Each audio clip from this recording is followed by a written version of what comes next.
I was playing football, I was playing baseball, and those were the only two sports I was playing at the time, probably like 4th or 5th grade. Then I ended up playing basketball all through middle school and junior high. I was playing those sports, and I just like basketball the most. It was just something unique about the game of basketball. Maybe it was because of some of the idols that I idolized growing up, like LeBron James, watching him in high school and grow up to be an athlete at NBA level. Michael Jordan, hearing the stories about him, watching film on him with my dad and him just telling me about him, his game. I mean, it's probably, that's where it came from. It's funny because I was playing AAU baseball, and then I started playing AAU basketball after that, and I just love traveling everywhere, meeting new talent, playing against new talent, and showcasing my skills. I was maybe 7th grade in nationals. I played with Jabari Parker, played with a few other guys that are in Division I right now, and I played against the Harrison twins that went to Kentucky for the championship. We ended up losing to them in the championship by like 2 or something like that. And I just never forget those moments. 4 years ago, in March of 2013, a Big Ten basketball hopeful answered a phone call that no student athlete wants to hear.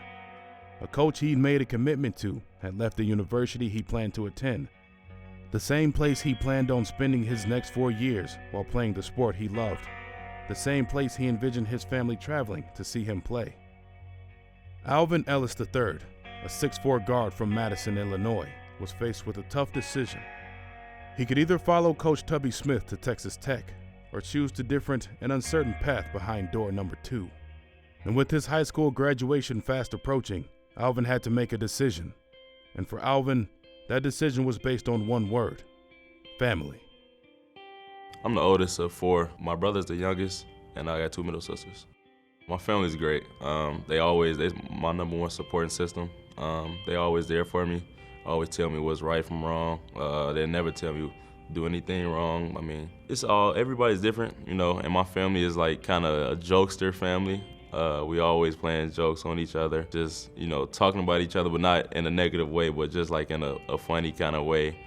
And, we all always get along. Like, we'd never have a dull moment. It's always a great moment when we together, and, I know how some families have group chats and, text messages and things like that. I mean, it's always comedy when we do things. It says my last name in Roman numeral 3 because I'm the 3rd. I was named after my granddad, and I have a family tree with all my siblings and my parents' name in it. With the bottom it says FOE, and that stands for family over everything. I just thought it was unique because I do believe that family is gonna be there for you no matter what, especially in my case. I was recruited by Minnesota and a few other schools. I ended up picking Minnesota, I think the end of my junior year going into my senior year. The head coach, Tubby Smith, had got fired. So then I was thinking, like, what can I do or what should I do? And I knew I had an option to opt out the scholarship or not. So I was just gonna wait it out. But when I didn't hear from the new coach that they had hired and the coaching staff, then I just wanted to, I felt like I wasn't, important enough for the team, and I just wanted to opt out that scholarship and open up my recruitment. I really loved my parents, coming to the games, my family members coming to watch me play. So I think, and that's when I got a call from Michigan State, and they were interested. We came and visited, and we loved the campus, we loved the coaching staff, and the players at that time, and we just fell in love with it. Alvin Ellis is an interesting person. We got him here. He had signed at Minnesota, and then when there was a coaching change and we were looking for a guard, my good friend Tubby Smith called me and said, we think we got a pretty good player that doesn't want to come here if I'm not here, and he's the one that turned us on to him. At the same time, we had recruited Gavin Schilling from the same high school, even though Gavin left Chicago and went out to Vegas. But so very good high school, very good coach. And when we met Ellis, we loved him. Within 3 weeks of being released from his scholarship to the University of Minnesota, and just over a month away from graduation, Alvin signed his letter of intent to attend Michigan State. 198 days later, he played in his first game for the Green and White.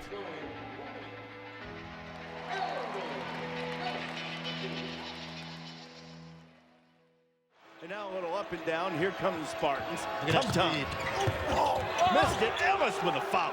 Oh, terrific speed by Tum-Tum there. And Alvin Ellis, the senior out of Chicago, that's the kind of effort he's given Tom Izzo this season. Team shorthanded, not quite as deep as they've been, but Ellis has been a nice factor for this Spartan coaching staff. And willing to play anywhere on the floor, sometimes by necessity. When he got here, I think he struggled, like a lot of guys do, to figure out how important basketball has to be successful. What he does have is he has incredible toughness. He's a very smart player. What he needed, I thought, was a little more passion about the game. And I thought last year he started to pick that up. And this year he's starting to take it to another level. I've seen Alvin grow in the biggest ways possible. Let me start out by saying, we both came in as young, immature freshmen, not knowing what to expect. And now we're graduating. We're about to graduate in a couple months, as men. I could definitely say that. I've seen him grow on the court as far as off the court. Of course it's going to happen. We're going to mature as people. But I've definitely seen him grow. Since first donning the Spartan jersey in the fall of 2013, Alvin's playing time has more than doubled, while his scoring output has tripled. But perhaps the biggest splash he's made on the court has been his now well-known celebration from beyond the arc. I actually got it from a guy called Wesley Matthews. He was in NBA, and I seen him doing it a few years ago, and I'm like, oh, that's pretty cool. I might start doing that. So I just started doing it, I think, last year, and I just stuck with it. I don't do it every time now, but I know like a couple of teammates that be on the bench, they do it every time I hit a three. I really do it a lot of times when it's a big shot, and I'm feeling the crowd is into the game and things like that. So that's when I pull it out. And the rebound snared, and Ellis puts up a three and knocks it down. Alvin Ellis. One, he does have a high basketball IQ. He understands the game. Once in a while, he'll make a crazy pass because he's trying to do maybe more than he should do, but he does have a great understanding of the game. And the second thing is he has some toughness. He brings some toughness to a young perimeter team, and I think when he competes at a high level. Will he dive on the floor for a loose ball? Will he guard somebody? Will he go in there and physically bump a guy who's bigger, stronger than he is? Is he afraid of contact? All those things sound mundane, but they're very important, and he does it at a pretty high level. And so toughness can sometimes be mental, sometimes be physical, and sometimes be both. And as the game has become more important to him, he's become a better and better player, which is usually the way it works. Ellis steps into a three. Michigan State. Just a tough player, tough all-around kid who doesn't put up with a lot of things, who doesn't take things for granted. Who always going to keep fighting no matter what the case is. Sometimes I don't show my emotion. And I think that could be a good part. You don't want to let people see you when you down and things like that. I really don't show a lot of emotion, but when I do, it is like, I do stress it out, and like when key possessions or key points in the game, that's when I really do bring out the emotion in my game. Ellis, it's a triple. Everything is clicking for the Spartans. Made a big three against my freshman year, I believe. We had this program come down and spend time with us for a couple days. We did like a lot of team activities just to kind of see just to be able to show which leaders are who on the team, be able to carve that out. And we did this one exercise where we were all in the pool all together. And mind you, the Alvin does not know how to swim, so not at all. So we were all in the pool in the deep end, and we had to tread water for about 5 minutes. And we had these heavy sweatshirts on in the water right while we're treading. And Alvin, he's sitting there kind of struggling. We're trying to lift him up. He doesn't know how to swim, but then the goal of it was to take the sweatshirt off in the water while you're treading water, and then to put it on the other person, all while you're treading water. So Alvin, you know, you could tell he was struggling, but the whole time he kept the same emotion the whole time. He didn't really, it's like it didn't even faze him, you know, and he didn't even know how to swim, so he was just sitting there, you know, just going through it, you know, taking it, and you know, obviously, you know, it happened. I mean, he did it. He got the goal. You know, he took the sweatshirt off, and I put it on, whoever it was, and ever since then, you know, that's just that sign of toughness. You know, you don't see that from a lot of people. You know, you know, any other person would have gave up. You know, that's something he doesn't do. You know, he sticks through the situation no matter what it is, no matter how tough it is. He's gonna stick through it and power through it. You know, and the feedback that the leaders of that program, you know, had, you know, they told Coach that Alvin was like by far the toughest guy on the team, and you know, that's obviously proven.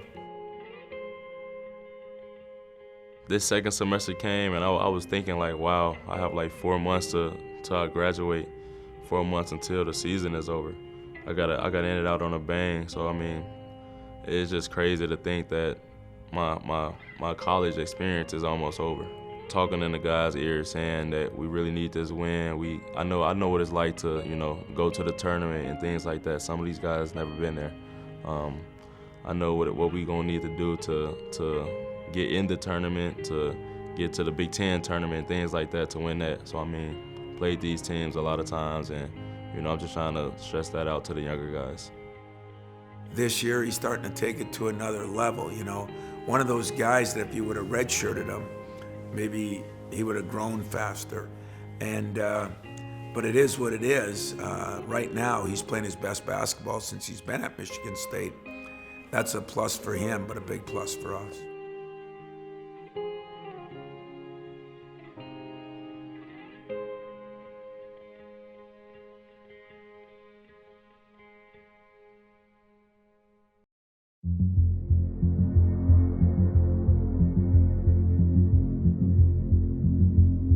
Michigan State, up and down years, some injuries, tough schedule, but they've won 2 in a row, including a good road win at Nebraska their last time out. Meanwhile, the Wolverines, they've lost 2 in a row. They desperately need a W here tonight. Michigan State's had a great week of practice. They've had a great week of preparation. Tom Izzo has said all this team needs to do now is just go out and play. It's a young team. We'll see what happens.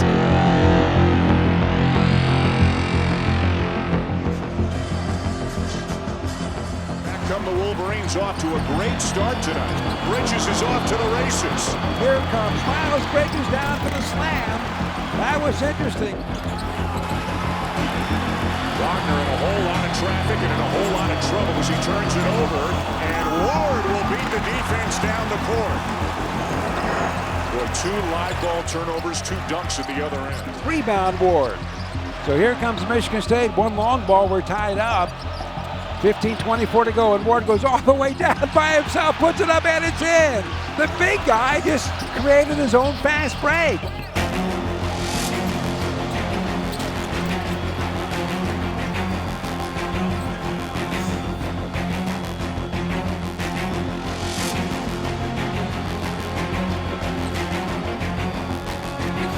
Ellis with a putback. Ward banging with Wagner. Help from Irvin. Nairn from the corner. Tum Nairn. The shot is improved. Whoa! Only for that guy. Nobody else in this building finishes that play. Clock down to 5. Winston the force and the hit for 3. Well, Winston was really patient because he wanted to go against Wagner. Michigan State got it to 9-8, and then it was about over after that. Michigan went on a big run. They were up 26 at the half. They've made 10 of their 23, shooting 60% of the night. They'll be the first team all season to shoot 50% or better against Michigan State.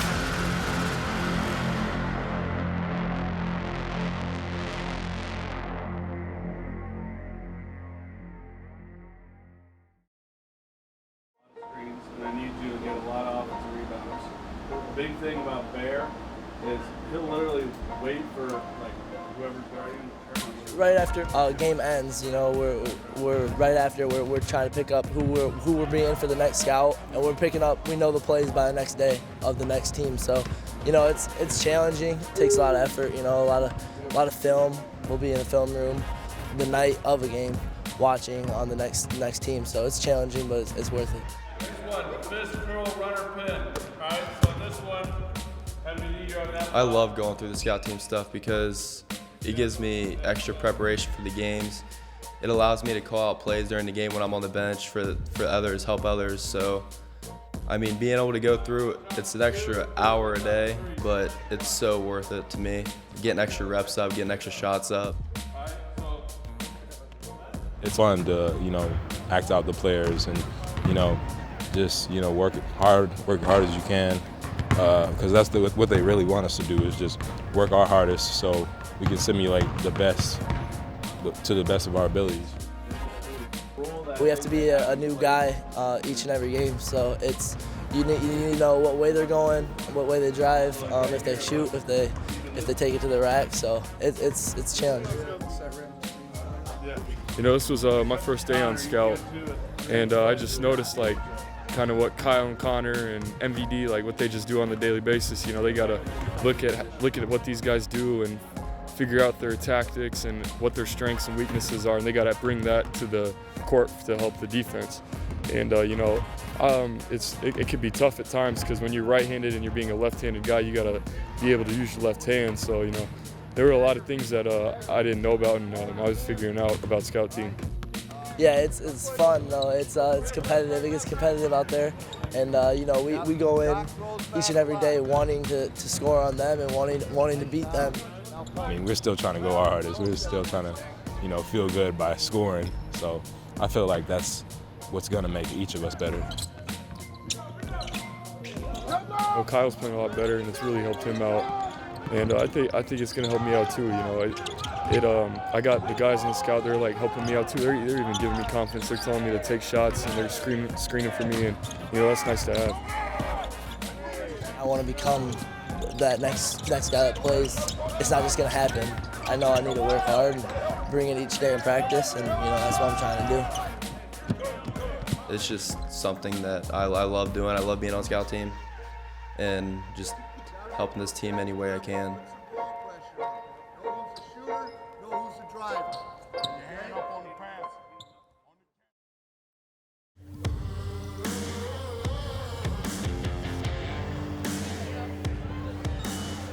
Can never have you out of there. Can't have you out of there. Can't have you out of there. Can't have you out of there. You guys got to go every time. Okay, when you guys get in, you got to go every single time.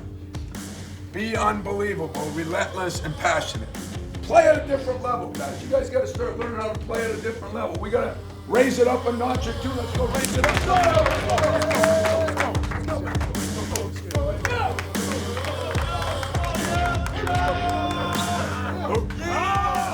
This is a key conference clash because you have two teams, John, that are trying to get to that top 4 spot in the standings. They're both right in the mix for that double bye. Not only are they trying to get to that top 4 spot, it's also a game that kind of defines this Big Ten season. Two very high-level teams, two young teams who not yet really found their ceiling. So I think there's certainly a lot of room to grow, but obviously two very high-caliber basketball teams tonight.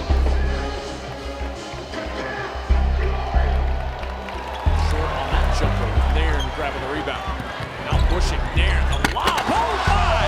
Miles Bridges gets the Spartans on the board in a big way. The attempt from the corner falls for Bridges. Oh, lob ahead and with the finish.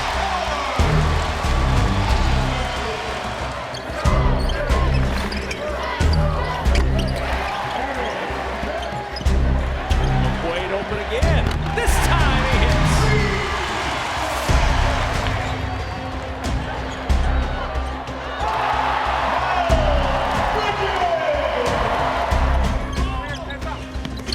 Wade to the rim. The 9th lead change of this first half.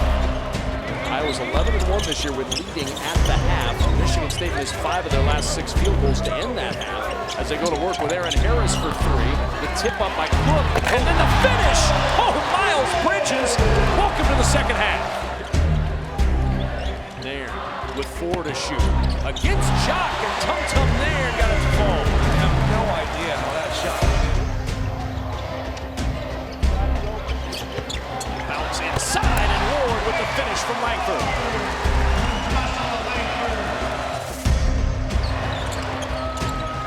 Here's Langford launching and hitting. McQuaid starts it the other way. Michigan State does not have numbers. Winston doesn't care.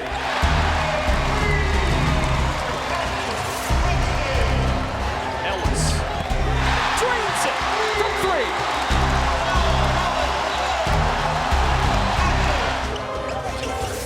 Around the Goins screen, back to Goins inside. Count it, and the foul. Gotta run things back through Jock. Drive by Nair, gets to the rim. Bridges, you take him off the floor. It's a game changer. You see the steal and run out. Look out! And Bridges soaring in for the block, his fourth. Spartans getting it done tonight in a big way.